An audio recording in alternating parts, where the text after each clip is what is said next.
Hi hello నమస్తే. ఈరోజు సినీ మాధుర్యం కార్యక్రమంలో మనం ఒక మేరునగ ధీరుడు, తెలుగు చలనచిత్ర సుప్రీం హీరో, తెలుగు చిత్ర పరిశ్రమను ఒక ఊపు ఊపేసిన మగధీరుడు గురించి మన టాపిక్. కొంతమందికి సినిమా కావాలి, కానీ సినిమాకే కొందరు కావాలి. ఆ విధంగా తెలుగు చిత్ర పరిశ్రమకు దొరికిన ఆణిముత్యమే మెగాస్టార్ చిరంజీవి.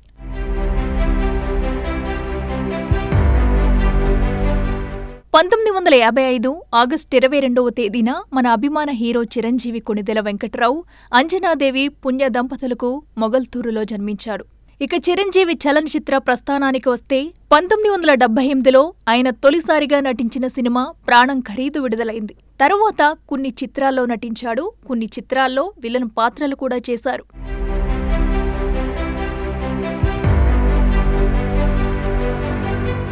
ముఖ్యంగా చిరంజీవికి బ్రేక్ ఇచ్చిన చిత్రం కోడి రామకృష్ణ దర్శకత్వంలో వచ్చిన ఇంట్లో రామయ్య వీధిలో కృష్ణయ్య. ఈ చిత్రం విజయభేరి మ్రోగించి బాక్సాఫీస్ను షేక్ చేసి పారేసింది. తర్వాత మెగాస్టార్ ఎన్నో blockbuster, super hit movies చేశాడు. ఆయన స్టైల్, ఫైట్స్, మూమెంట్స్ మిగతా హీరోల కంటే చాలా డిఫరెంట్గా ఉండేవి.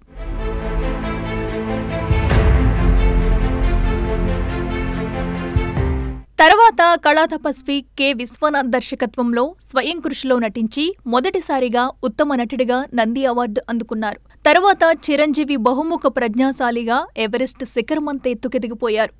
చిరంజీవికి కొంతకాలం గ్యాప్ వచ్చింది. తర్వాత ఖైదీ నెంబర్ 150 సినిమాతో రీ ఎంట్రీ ఇచ్చి తన స్టామినా ఏమాత్రం తగ్గకుండా డాన్స్, ఫైట్స్ అదరగొట్టేశాడు మెగాస్టార్. ఆ తర్వాత ఎన్నో బ్లాక్ బాస్టర్ సినిమాల్లో నటించి తన సత్తా చాటారు చిరంజీవి.